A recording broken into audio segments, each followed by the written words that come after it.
Good afternoon.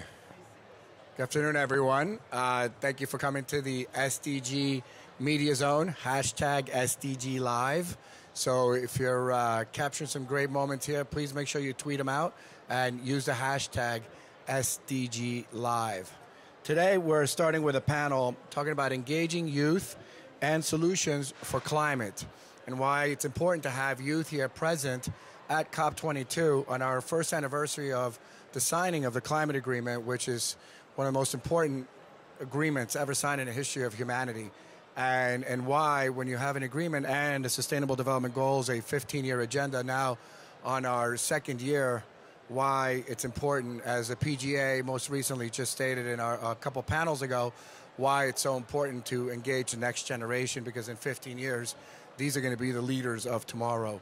So today we have two leaders from different parts of the world, Moroccan, Canadian, and American, to kind of give us a different perspective of, really how are they utilizing their networks, how are they engaging people around the world, and how are they basically, building these organizations. And, we're going to take a little bit of a deep dive and let us explain, how they're doing what they're doing.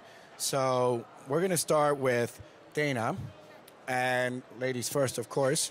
And why don't you tell us a little bit about your activities, initiatives, and really what is your role here at COP22? Sure. Hello, everyone. My name is Dana Patterson, and I am wearing several hats here at COP22. So first and foremost, I'm here on the delegation of the Citizens Climate Engagement Network, which is a sister organization project of Citizens Climate Lobby. And I'm also a student at the Yale School of Forestry and Environmental Studies, where I'm studying my master's in environmental management, and I'm focusing on science communication around climate change and around conservation.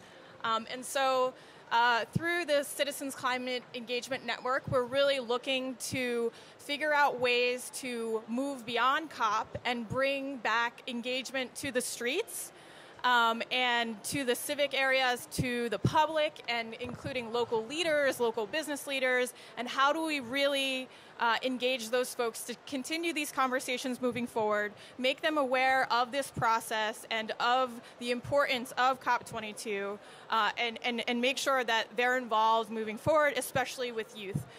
Through the Yale School of Forestry, I am a teaching fellow at Yale University with a professor. His name is Paul Lucier, who was the director of science communication for the Discovery Channel for many years.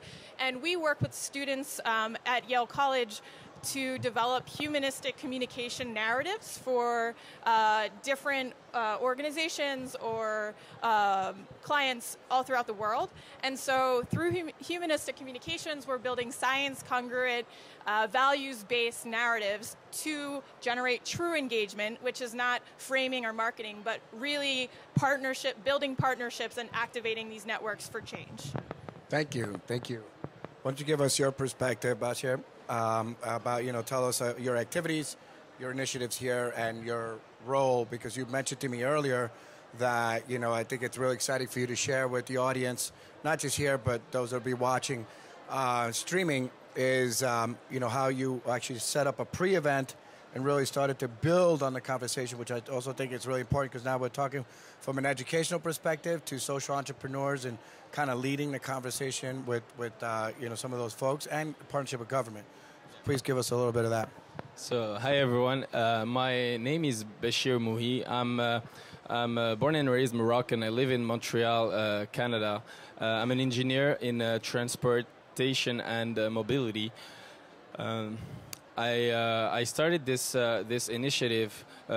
Basically, we created an NGO, and our first project is COP22. And this delegation, basically this project, was aimed at engaging young professionals into getting inside their organization and doing some intrapreneurship.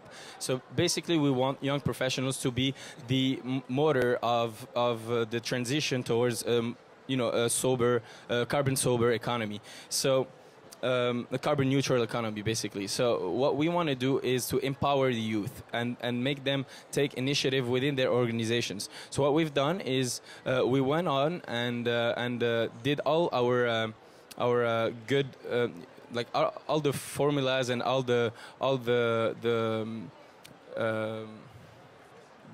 anyway.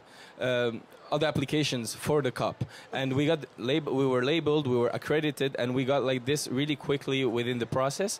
So that helped us to get to drive companies to support us and to finance us. And we have like one big company which is OSI Soft, and they gave us a pretty big amount of money to engage young professionals, and that was a key point in what we've done, because it took one company to trust us and like blindly trust us with a big amount of money to engage the young professionals of their company and other young professionals to go to the COP. So that was maybe like the first, the biggest thing I wanted to put in place, is that it takes decision makers to trust young professionals and youngsters to actually engage and let them rule the transition towards a carbon neutral economy. These people, the decision makers, they didn't study these concepts. We did.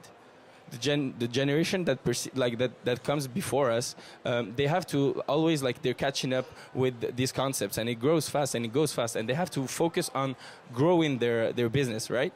So that's something that today they see sustainability and fight against climate change as a break or something that's not economically viable, right? So what we've done is we try to tell them that focus on the growth of your company, but let the youth help you go in and do the transition. So that's what we've done.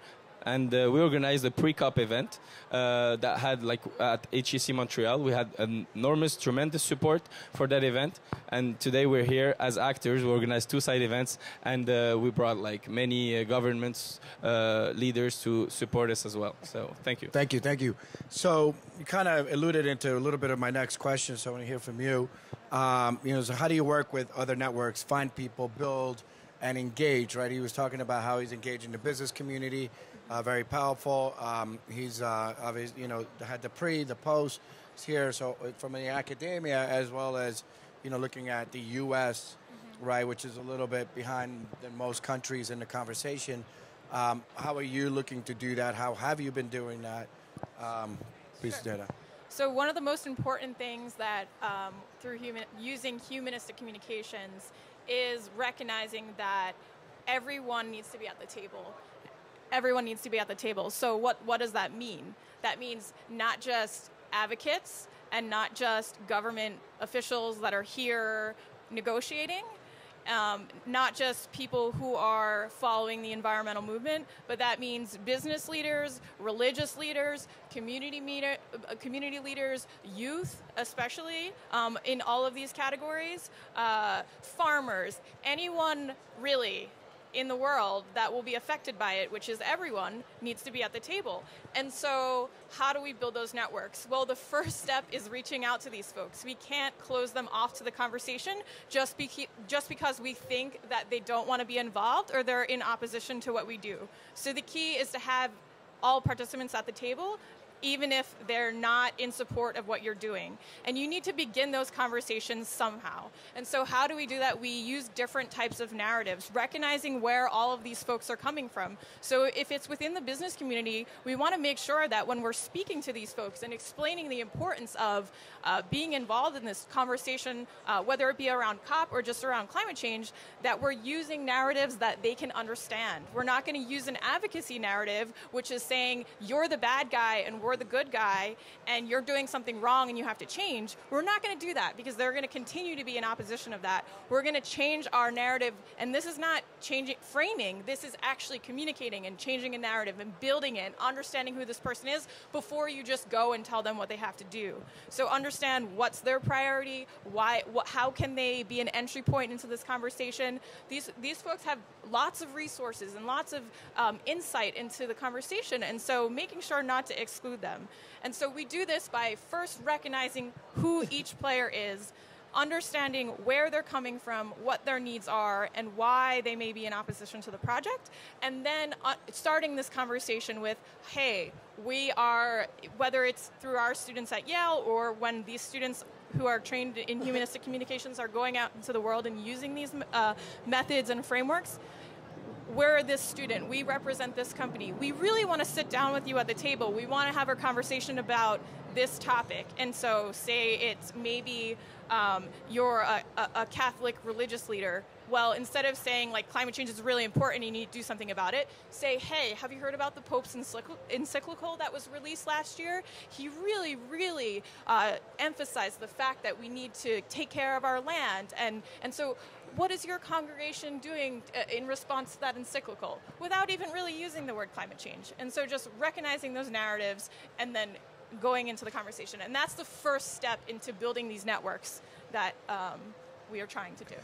So you span 2 continents, right? And from your perspective, because the academia activism is very, it's a big, right? And in the entrepreneurship space, doing in the DNA and sort of launching the new DNA of businesses that are actually now focused on implementing the agreement as part of the DNA is something that I'm personally passionate about and speak a lot about, because it's a new DNA that's going to build the next companies of the future, right? Because she's talking about how you bring in, the folks to talk to the existing companies. So why don't you give us a perspective on how are you finding these folks and kind of giving them the resources, to and developing these networks and these sort of social entrepreneurship / folks that are building that DNA that is going to build a better tomorrow.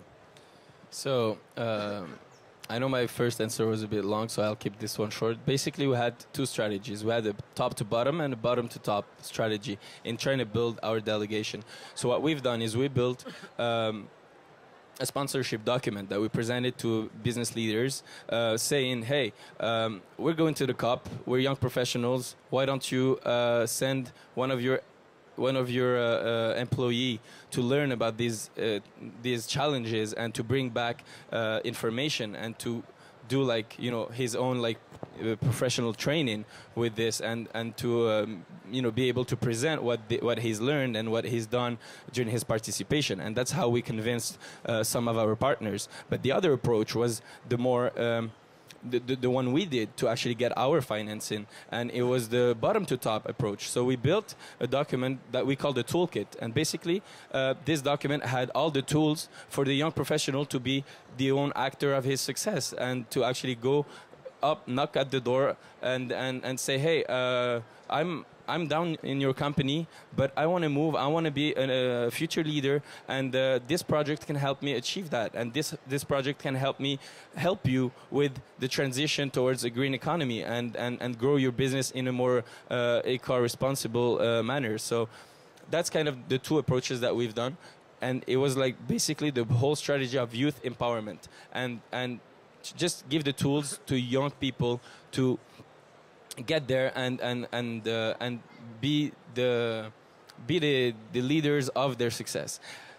Just with that point, what we did is exactly how we've done it, because we've knocked at the door of OSI Soft, and we were like, hey, we're going there. Why don't you help us? And they helped to finance in all or in part participation of approximately 12 delegates, and then the other ones were financed by their own companies or by private, their personal funds, or and this is how it works. So that's what we're encouraging. We're really encouraging people to go out and be the leaders of their success.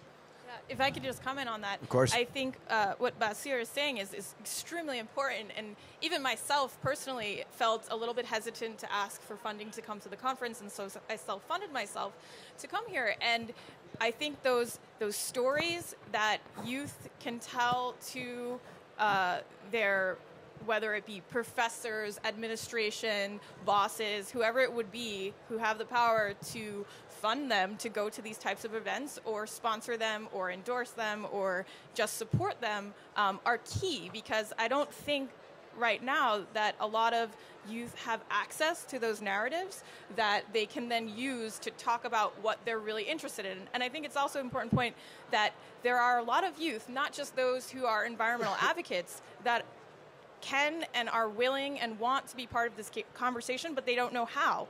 Youth scientists, business leaders, economists, farmers, whatever they are, across all sectors, they recognize that there is something happening and they just don't know how to get involved. And so making those accessible to all youth, I think, is a really key component to moving forward, because it seems to be this barrier into participation, and the only way that they can currently get involved in things is through maybe an advocacy NGO or organization where they can, it's easier to get involved. But I think there's other ways that we need them at the table beyond just advocacy. Yeah. We need them to represent their expertise in which they have, and so those opportunities are not always available, and I think that is a key step moving forward.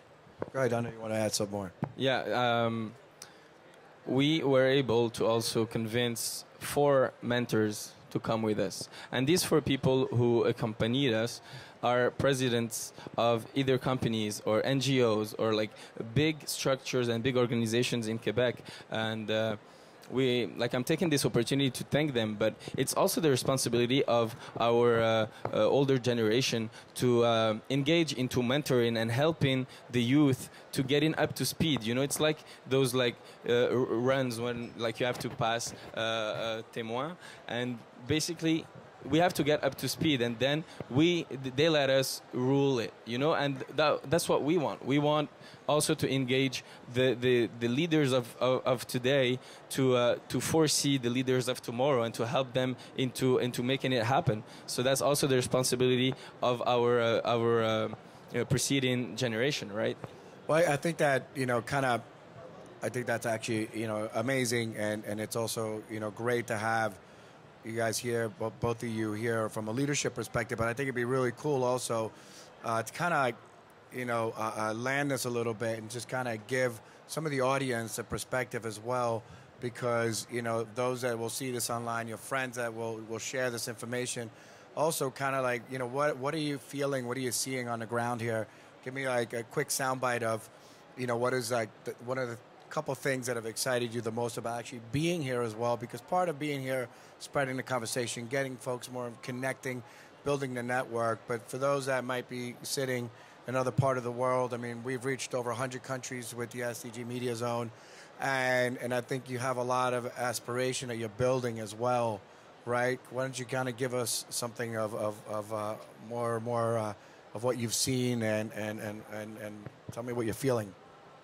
I think one of the most inspiring things that I saw during my 4 or 5 days that I've been here so far was in the green zone yesterday morning when I saw elementary school level children here so excited with joy to be going around from booth to booth and learning about what's going on.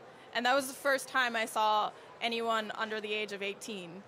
I was at COP21 as well last year, and that presence just is not there. There are no younger children, even in the blue zone, that have access to this information and experience and exposure to what's going on. And so when we say youth, generally that's referencing our millennial generation, right, 18 to 35.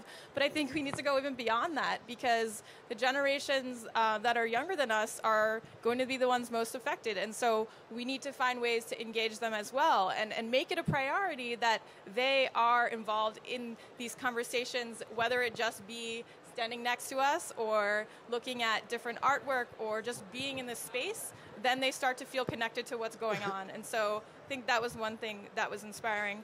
Another thing that I think has been happening over in the Blue Zone is that there have been certain efforts to have private meetings with youth to brief them on what's going on during the negotiations. And I think that is also key, is to making sure that even though they may not have a strategy or may not really truly understand the details of everything, is that you provide that opportunity to keep them in the loop, whether it be through a country delegation or through an organization, to make sure that they understand what's going on, what's your strategy, what does this mean, because those conversations are the ones that are going to be the most important and most effective moving forward to inspire and engage them.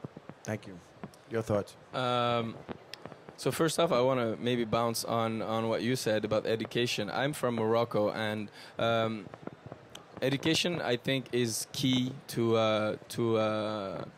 change, like to real change within the society. And we have to start really early. I'm thinking just of my little brother who's still in Morocco and who's 13 years old. And yeah, he came with his school to the COP, and he came back so excited and wanting to share what he's learned and all, and telling just my parents to turn off the lights and to save energy, that kind of thing. And it's something that is really important, and we don't realize it in Quebec and in Canada, because they've done this move a long time ago, and today Quebec is a leader in environmental responsibility. So I think that's what it takes for developing countries as well, is to invest in education to get this move go forward. Another thing that I was impressed, one thing that I was impressed with participating to the COP, is the actual density of personalities that are here. Because you walk in the halls and you meet a president of a company, and then you walk in another hall and you meet a minister, and then you meet an organization or an NGO president. And this is maybe the best thing, is to be prepared to meet people and to engage. And people are accessible. Only big leaders have really full agendas, walk super fast and don't care about talking to people. But people that are here are also here to meet other actors in climate change. And just this exchange of it's just a human exchange. People are not here for only their professional agenda. They're also here for their personal agenda, and they want to meet people and they want to connect. So I think that was the best experience that we had, was to actually get to meet these personalities and engage them. And you'd be surprised how open some of them are, and how responsive they are as well. We've been inviting for our side event that we've been organizing, that we confirmed 4 months ago. We had before yesterday, the confirmation of Minister of Sustainable Development, Environment, and Fight Against Climate Change from Quebec, Mr. David Hurtel, who came to our side event because he was accessible, and through the normal path he wasn't, but because we met him in other activities, other Quebec and Canadian activities, and we pitched him what we're doing, he wanted to come, and he gave us his full support. So that's what I want to bring in the table. Well, I think that's exciting, and I mean, when we escorted the President of the General Assembly, His Excellency, as he was walking through this all the different exhibits. He was really excited because, and one of the, my takeaways was, and his point was, he goes, wow, he goes, we're in these rooms setting policy, talking about political framework, how we're going to execute, how we're going to create the legal aspect of implementing, getting everyone below 2 degrees. And just walking around here, he goes, it really excites me because these are the people that are doing it. These are the people that are showing the rest of the world and saying, hey, come, look at my solutions. And please use them in your country. And I think, to me, it's super exciting, and why we do what we do is to kind of continue to communicate that, because next gen, public and private sector really coming together, and it's really exciting. And I think and to see the President of the General Assembly from Fiji, really kind of saying, hey, look, he was saying before, he's like, I grew up, I didn't use air conditioning. He's like, now, he goes, people think that they're going to die if they don't use air conditioning.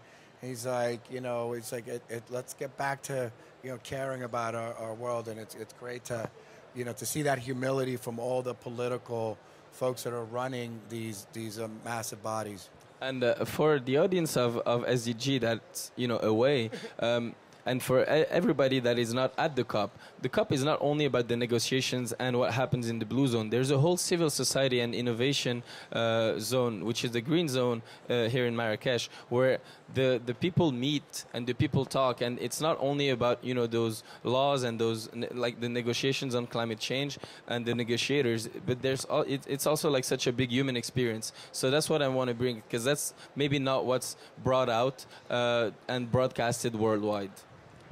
I agree with you. I think one of the most important parts to take away from COP21, which I attended, and now COP22, is that the real work happens outside of the negotiations. the real networking happens, the real connections happen. That is where the learning and the education and the exposure and the experience happen. And so it's very important to recognize that these spaces are not just about what's happening on a final agreement or a final decision, but it's actually what comes out of this, what innovations, what inspirations are coming out of it. And so to recognize those, it's very hard to pinpoint them and explain them, but there are so many that are going on that it's amazing. And that's, I think, what's keeping everything moving forward. So I think, to your point, right, from last year to this year, there's been a lot of innovation that's spurred. A lot more groups are getting involved. So we're running out of time, so we're going to have 2 questions and try to keep it short. But I think that really, as we have an audience here and an audience live, showing to the rest of the world, one of the most important questions is someone that's watching it is now becoming inspired, not just by what both of you have said, but what they're learning, they're Googling, they're looking up, right? What can they do within, being inspired by what you do and what you do, right? Let alone everything else that's going on here. How can they get involved? What can they do? And again, just let's be conscious of time. Here's your chance to tell the world, hey, this is how you get involved with how I'm doing my piece.